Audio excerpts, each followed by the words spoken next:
You're a boy or a man listening to the world talk about victims. You hear people talk about violence against women, and you agree.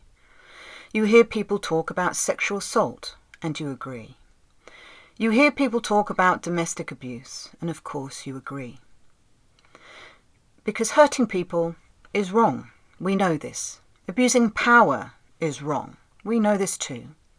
Nobody deserves to be treated that way. But then something strange starts to happen.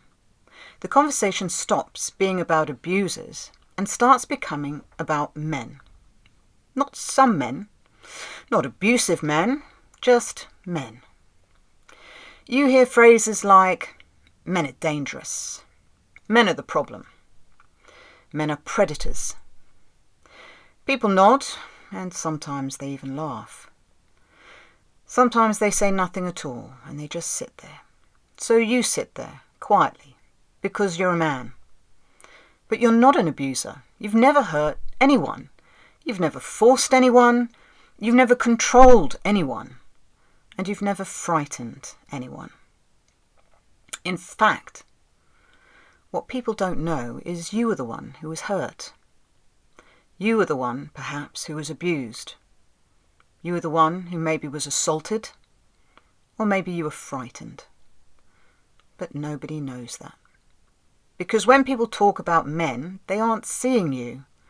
They aren't seeing the boy who was abused by his teacher. They're not seeing the husband controlled by his wife. They're not seeing the teenage boy pressured into sex he didn't want, or the man who was raped. They don't see the son who grew up terrified of his mother, and the man who still wakes up from nightmares now.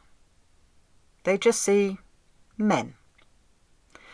So somehow you end up standing in the same box as the people who hurt you. Let's think about that for a moment.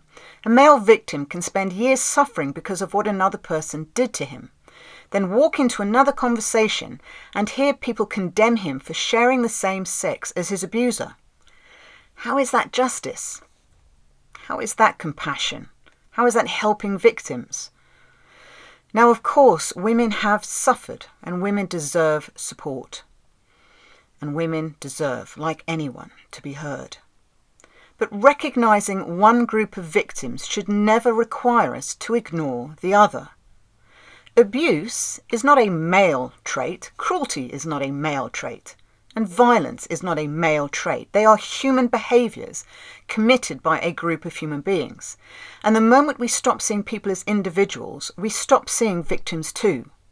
And when that happens, some of the people we erase are men.